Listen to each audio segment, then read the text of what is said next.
Let's get into Hebrews chapter 11. We're picking up in verse 20 tonight. We've covered so far through Abraham in this chapter. And so now Isaac and Jacob next are on the list. Just again to kind of reiterate, once we kind of get through, especially the bulk of chapter 11, I need to have this finished up. So some of this I may put on you to finish studying at home, but I'll give you some ideas and give you some things that might help in your study.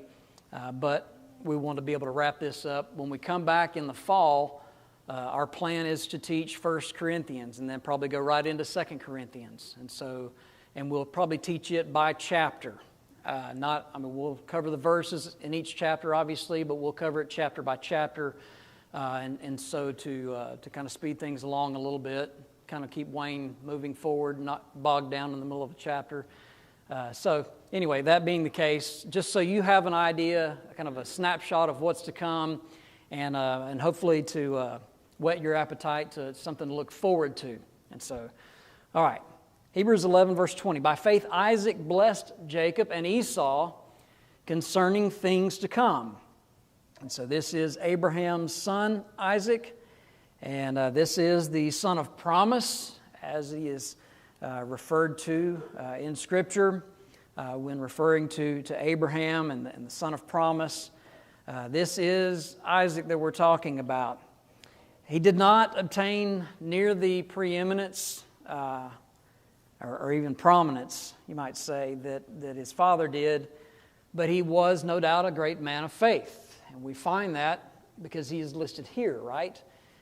So that tells us something about him and his situation, the decisions that he made, how he showed his faith in God, and so forth.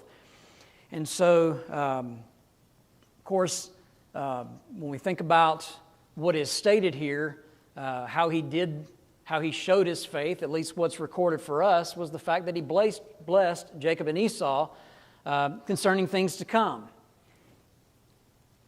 What's our kind of working definition of faith in this chapter? How is the writer identified what that faith looks like? Faith is the substance of things hoped for. There you go. The evidence of things not seen, right? All right. You pick that up in this verse concerning things to come. Things that he couldn't yet see. But what did he do? He blessed Jacob and Esau. And so I like what Milligan writes here in his commentary. He says, at first the elders seemed to prosper more than his brother Jacob. He says that there were dukes in Edom before there reigned any kings over the children of Israel. Genesis 36, going back there, verse 31. He says, and while Israel was in bondage in Egypt, Edom was an independent people. And so they certainly did prosper at that time. Saul defeated. David eventually conquered the Edomites, 1 Samuel chapter 14. And even 2 Samuel chapter 8 deals with that as well. You find during the period of the 400 years between the intertestament period, you have a man by the name of Judas Maccabeus. He defeated them frequently. He fought with them often, the Edomites. And so obviously what would be ultimately the Muslim nation. So you have eventually you have this history. And if you go back and you look and you find out, well, what was it that he blessed them with? It included the conferral, if you will, of the promise that was first given to Abraham, that through him he'd be the father of many nations, right? That his seed would be innumerable as the sand of the seashore, right? And the stars of the heavens. But we also know that he would choose the one who would be the one specific to the one who would bless, through whom would bless all nations, right? And so who would that be? Would that be Jacob or Esau? Jacob, there you go. His name's changed to what? To Israel, right? All right, so that's who we're talking about. We're talking about eventually Israel when you look at Jacob here. So concerning things to come, they would be ultimately blessed. What do we know about these brothers? Jacob and Esau. Twins. They fought in the womb even, right? They would fight quite often, it seems like. One sold his birthright. Who was that? That's Esau. What did he sell it for? What did he get out of it? A bowl of soup, bowl of stew, however you want to look at that. But here we have ultimately both of these sons obviously would be blessed with families and so forth. And so you find this blessing. In verse 21, we get to Jacob, and so it's clear that we start this separation in much the same way that we find the opening pages of Scripture in Genesis. We're opening up and we read, of course, Adam and Eve, and then we read what's taking place as they multiply the earth, right? Numbers on earth, and then we find that God would flood the earth, destroy because of sin upon the earth, and because every thought and every imagination was evil continually. And then we find he starts back over with Noah replenishing the earth, and so there is this growth. And so we're looking at a large number of humanity, if you will. And then all of a sudden we're introduced to Abraham in Genesis 12. And then we're looking at that history through that lineage all the way forward to the time of Christ. And so in the Hebrews letter seems to follow suit with that as well. By faith, Jacob, this is Israel again, when he was dying, he blessed each of the sons of Joseph, and he worshiped, leaning atop his staff. There's two different thoughts here, that this is two separate things, the blessing and the worshiping, maybe at two different times, or it's the case that this is the same occurrence, which the fact that he's leaning atop of his staff has obviously puzzled some people when you think about this. But in Genesis 47, verses 29 to 31, Moses wrote, "And the time drew nigh that Israel must die, and he called his son Joseph, and he said unto him, If now I have found grace in your sight, put, I pray thee, thy hand under my thigh, deal kindly and truly with me, bury me not, I pray thee, in Egypt, but I will lie with my fathers, and thou shalt carry me out of Egypt, and bury me in their burying place. And he said, I will do as thou hast said. And he said, Swear unto me. And he sware unto him, and Israel bowed himself upon the bed's head, which may have to do in reference to the staff there at the head of the bed. Regardless if you think this is two separate occasions or if this is all together, what do we find here? By faith, Jacob does this blessing. He blesses Manasseh and Ephraim. These are the sons of Joseph, right? Blesses them. He's been in Egypt for some time, and the beautiful thing that we find out about Joseph, obviously, is he saves his family, right? Everything that's gone on with him in his life. And I'm not going to spend a great deal of time dealing, Joseph obviously is in the next passage, but we have a whole lesson that's going to be done later in the summer as well, dealing with Joseph. But what we find here, Jacob had lived there for 17 years in the land of Egypt before he dies. And the fact that by faith it says when he was dying, he blessed the sons of Joseph and he worshiped. But what began, at least in my mind, when I think about Jacob here and by faith and what he's doing here, this blessing is conferred on these sons and this family and what's taking place. But what also is interesting to me is that he knows they're not staying in Egypt forever, right? In much the same way, Abraham, who looked for a better city, right? Who looked for a city whose maker was God. I get the picture that this is where Jacob's at also, right? He's looking for something that is better, something else, something more than Egypt, in fact. And so, even though this peculiar expression that's given here, the leaning on top of his staff, is given commentators, it gives Wayne quite a bit of a fit as well, to be honest with you. I think it's probably all the same occasion and has to do with the top of his bed, that reference that we read there in Genesis 47, verse 30 and 31. But what he understood was that he wasn't staying there, that there was yet something better. And through this family lineage, there is coming something better. Hence the book of Hebrews, right? There's something that is better. And the writer seems to have picked up on that and is trying to bring that forward and show that how each of these individuals, as you go through their life and you read this phrase, by faith, and you see what they did and where they were at and what they were doing, we start to get in them even then a picture of something that is better, something that is better than where we are even right now, right? I mean, the church is no doubt better, but as I was talking about a moment ago in the Devo, right, there's something that's better than that. Heaven, right, in eternity. And so, again, you go back to Genesis chapter 50, and certainly Joseph would follow suit.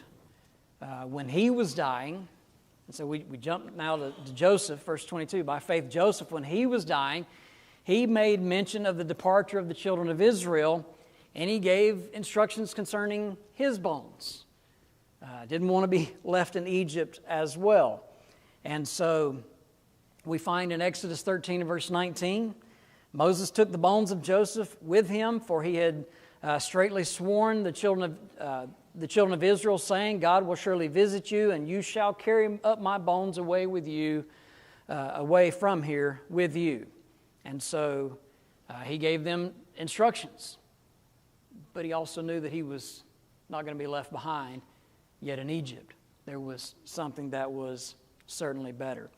And so we see the patriarchs given in this way, by faith, Isaac, Jacob, and now Joseph. Yes, sir.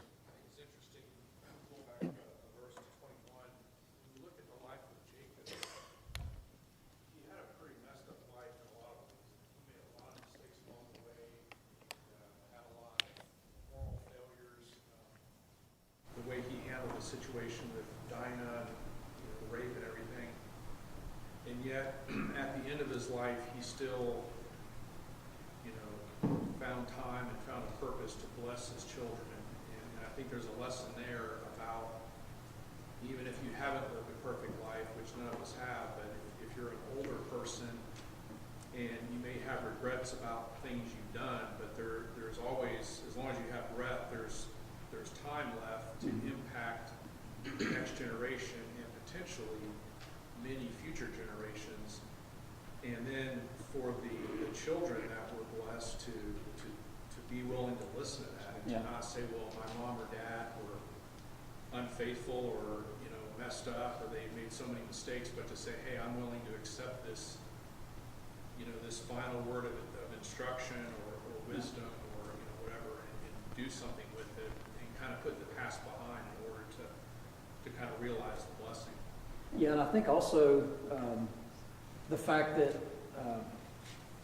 Jacob, when he comes to, the way that they come into Egypt obviously is providential. There's a famine, and Joseph he's the governor, basically. He's second in charge. He's over all of the land of Egypt, and so he's handling all these things, and they're able to deal with the famine in a great way. And I hear all these folks coming now to buy corn and to buy food and the things that they have need of. And then his family shows up in the middle of all of that. And of course, how all that comes to be, we'll save that a little bit for another lesson. But I think about the fact that how he dealt with his family, how Joseph did that. Those were things, not necessarily in any way in his control. He was just put into situations and he did the best that he could. Did he make every right decision? Certainly not. People make mistakes. The things that are highlighted in Joseph's life seem to be that these things befell him either because of his brothers. That's kind of started the whole thing, and here it goes, and he goes through this whole situation in his life, and now he gets to benefit his family and help them, ultimately bless them, save them from that famine, and then obviously that family grows in Egypt. All the progeny that follow, because of that, because of Jacob and his, I believe, his faithfulness. And yes, did he make mistakes? Absolutely. And so you can look at two different situations, even with a father and a son, and you can see things that befell one and how he dealt with it. You can see decisions that were made that were not always good decisions. And you still see, he's listed here in Hebrews chapter 11. So what does that tell us? There are things that befall us. How do we handle them? We have to apply it in that way. And there are choices that we have in front of us that we have to decide, am I still going to be faithful in this? Am I going to do the right thing that's, put before me? Or am I going to choose wrong in this? And if I choose wrong, am I going to realize that, repent, and get back on that right path and make those corrections?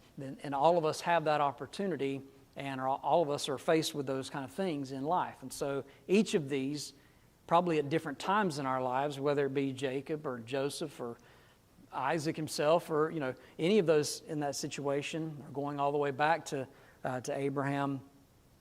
When I think about it, that's why we read, that's why we study. We gain and we say, okay, where I'm at in life right now, feeling a little bit like Jacob, or where I'm at right now, I feel like Joseph. Man, all this stuff is just piled on and piled on and piled on. And so there's so much to learn. How we look at this, though, and say, okay, well, what must it have been like for those first century, especially Jewish Christians in and around Palestine, in and around with the temple still going, sacrifices still being made, the Levitical priesthood still still doing those sacrifices and all of that going on. And then over here, they're learning about Christ, and he has this new law, but it goes against what's over here and what they've known all their life. And all of maybe their family are caught up in it, or maybe their business is somehow connected there. They're at the marketplace on the outer court, they're at the temple, and now their business is affected. And so how are they handling it? What decisions are they making as they're going through this? Who do they best identify with? And so that's why I think we have Hebrews chapter 11. In fact, in chapter 12, he says, we are surrounded, verse 1, by so great a cloud of witnesses. That's why you have all of these different examples, right? Because we can find probably a situation that fits us. And whatever the case may have been for these Christians, he's saying, look, there was something better. And all of these patriarchs and even Moses we'll look at here in just a moment, and all of those situations that come about, how did they come about? Well, they came about with a decision to make. Were they going to trust in God, follow His teaching, follow His Word? And if they did, we're reading about them right here, right? And how amazing is that? And how does that then in turn, how do we internalize that and grow from those great examples before us? Let's see if I can get back to where... All right, so verses 23 through 29... we have Moses. Let's, if I get somebody to read, go ahead and let's read 23 through 29, this whole section, and then we'll make the comments as we go. I'll put it up here if somebody wants to read. I'll click. I'll read. By faith, Moses, when he was born, was hidden for 3 months by his parents because they saw he was a beautiful child. They were not afraid of the king's command. By faith, Moses, when he became of age, refused to be called the son of Pharaoh's daughter, choosing rather to suffer affliction with the people of God than to enjoy the passing pleasures of sin, esteeming the reproach of Christ greater riches than the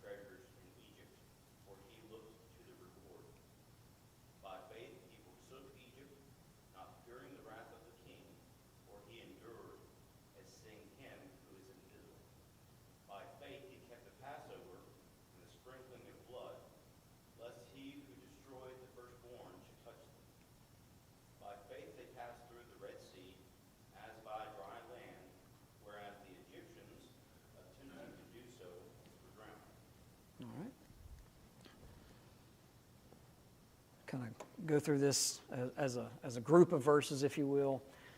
Obviously, this is dealing with the faith of his parents, right? Moses, that's not his faith yet. This is the parents' faith. They saw his beautiful child, and they were not afraid of the king's command. You may have a different rendering there when it talks about he was a beautiful child. Is there another translation now that has a different word there? Anybody? Say again. Proper child. So what does this mean? Just because he was a good-looking kid, they're going to save him? Is there a little more to this?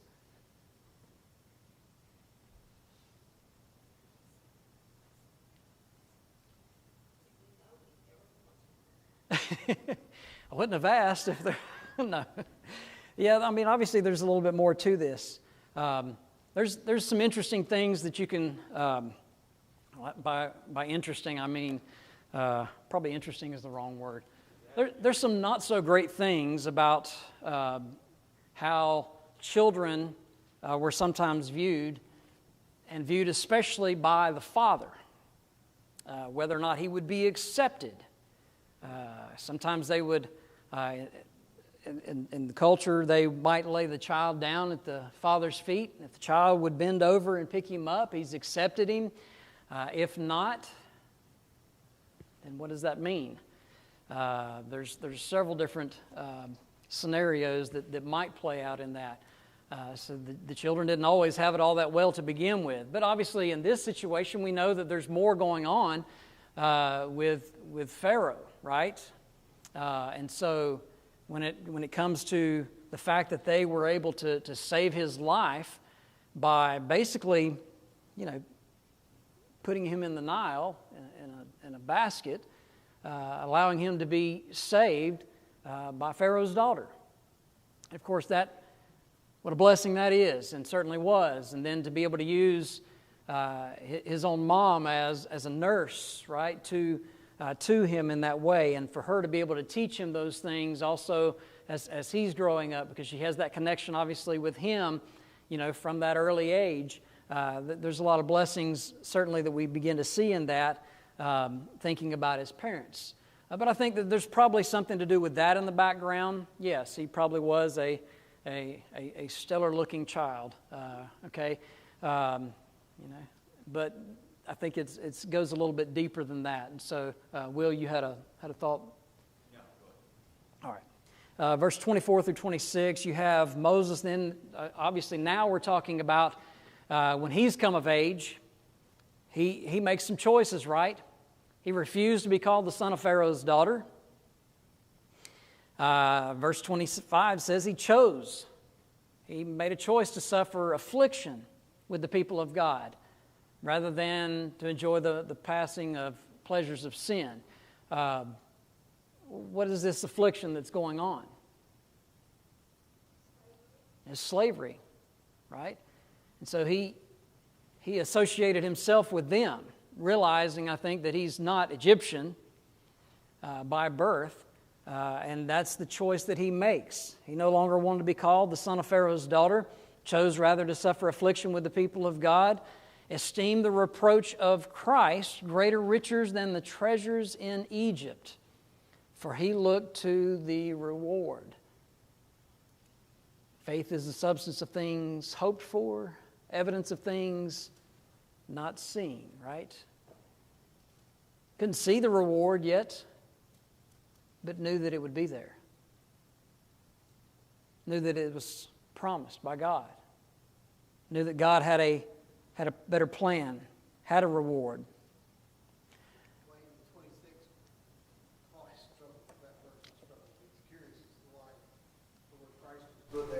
At that point, you think he'd be esteemed the reproach of God greater than the riches and treasure of Egypt, because he wasn't aware of Christ at that moment, or as far as I can understand, that was many thousands of years down the road. Why did the writers choose that particular word? Well, I think we understand it. Right. Backwards. Right, and the writer too was looking backwards, and and I believe associating the fact that he was looking for something better is looking, and of course the word Christ simply means Messiah, and so there was one that was coming, and one that clearly those Hebrews knew about the promise given to Abraham, Isaac, Jacob, and repeated to each one of them personally, and then he's part of that family. And so the writer connects that to the reproaches of Christ.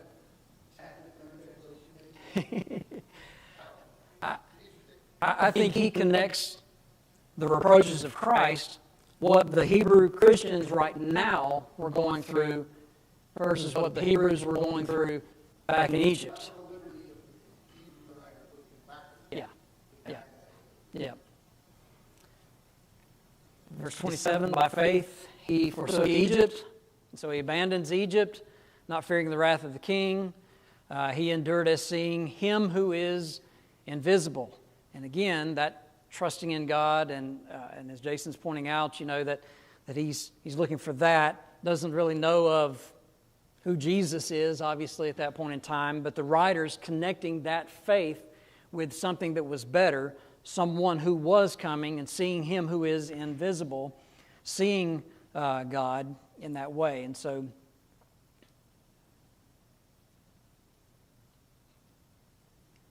verse 28, or go ahead. That's a great point, because that nods, right, that nods so hard to exactly what the Hebrew writer is trying to communicate, and that weaves Christ's supremacy into the situation with these Old Testament, Old Covenant examples, what the Hebrew writer is detailing for these Christians.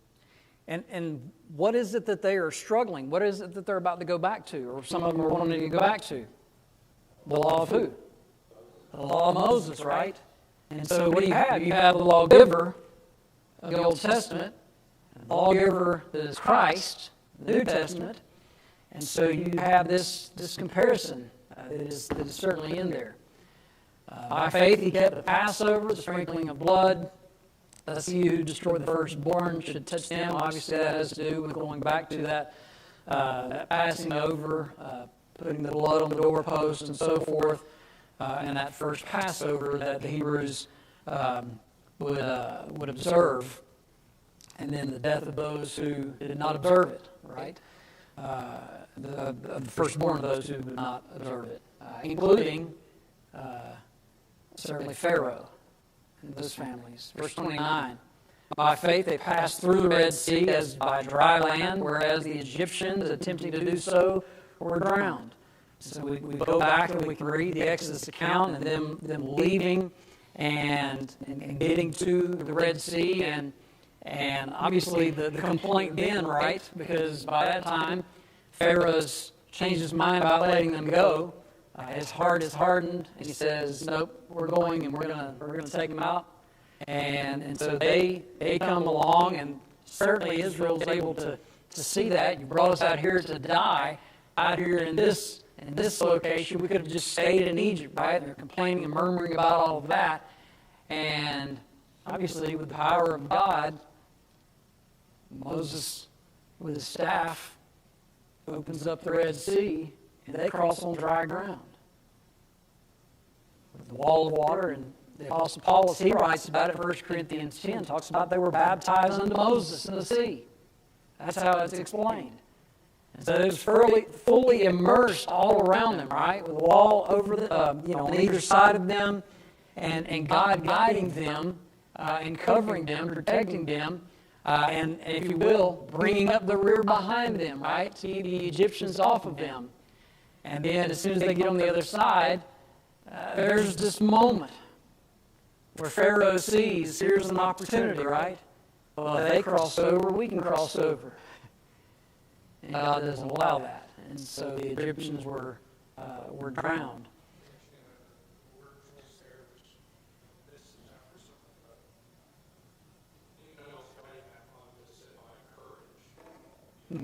Yeah.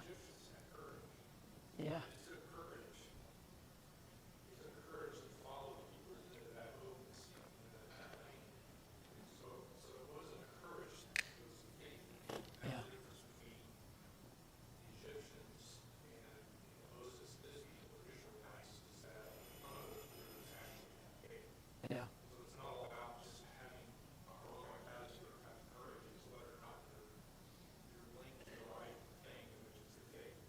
Yeah.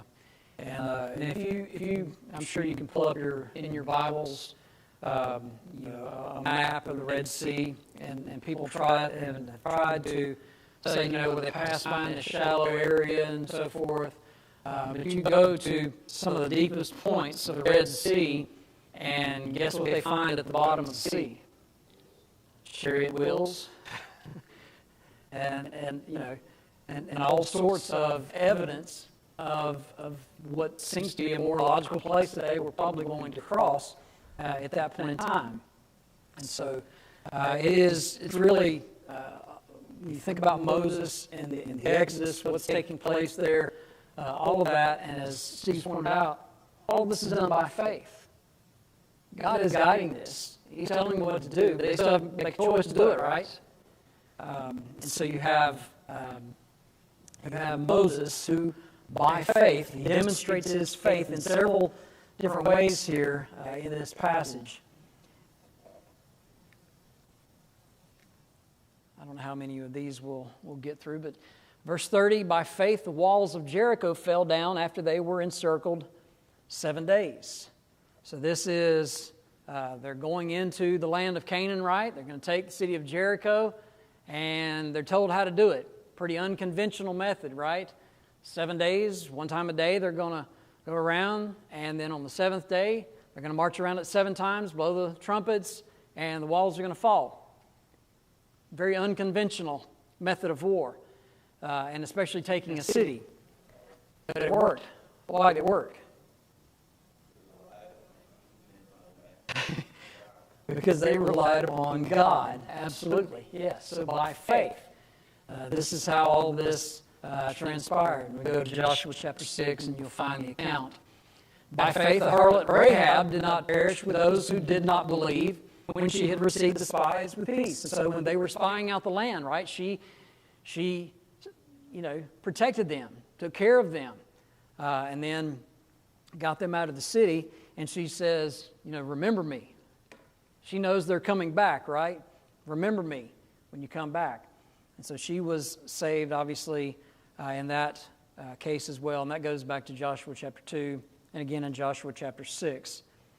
And so, verse 32, what more shall I say? For the time, the writer says, would fail me to tell of Gideon, of Barak, Samson, Jephthah. These are judges, right? David, Samuel, and the prophets. And so you have this list, and it's almost like he was running out of his hour of teaching class too, right? They just start sandwiching them together, right, a little bit. So Gideon, Barak, Samson, Jephthah, now David and Samuel, and the prophets. Here you go. Who through faith, here's some of what they did.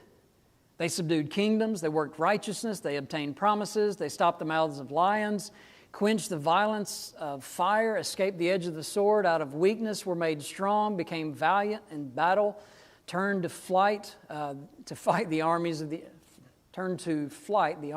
aliens. Women received their dead raised to life again. Others tortured, not accepting deliverance when they could have, that they might obtain a better resurrection. We begin to see this long list, right? And he goes, that's not it. There's more. Others had trials of mockings, scourgings, and chains of imprisonment. Some were stoned. Some were sawn in two. Some were tempted and slain with the sword. They wandered about in sheepskins and goatskins, being destitute, afflicted, and tormented, of whom this world, he says, is not worthy. They wandered in deserts, mountains, and dens and caves of the earth. And then here you go. And all these, having obtained a good testimony through faith. So here's a summary. Here's all these lists. Here's all of what they did. And so we have this long list of all of these individuals and what was taking place. And he says, all of these, having obtained a good testimony through faith, did not receive the promise. God provided, having provided something better for us, that they should not be made perfect apart from us. They didn't receive it yet. But they could see it, right? They could see it. They knew that it was there. And how so? By faith. They were taught it of God. And so whether it be the patriarchs that we're learning about earlier, whether it be the prophets or the judges or a king or whatever the case may have been, they learned it by God and they trusted in God and believed in God. So what does that tell us then for these Hebrew Christians? Trust in what God has shown to be true. His apostles were proven to be true, right? By miracles, wonders, and signs which God did by him in midst of you, as you yourself also know, right? You go back to Hebrews chapter 2. This they did. They were shown to be of God and the message true. And so what is he simply saying? You need to continue to believe in God. You do not need to forsake God. You do not need to forsake the church, your family in God. We're in this together. And so the message is the same even for us today. Whatever it is we're going through in this life. Brother Raymond, last word. Walk by faith and not by sight. 2 Corinthians 5, verse 7. So there's the lesson for us, right? 2 Corinthians 5:7 sums up all of Hebrews chapter 11. So there you go. All right, appreciate everyone's attendance tonight and comments and attention.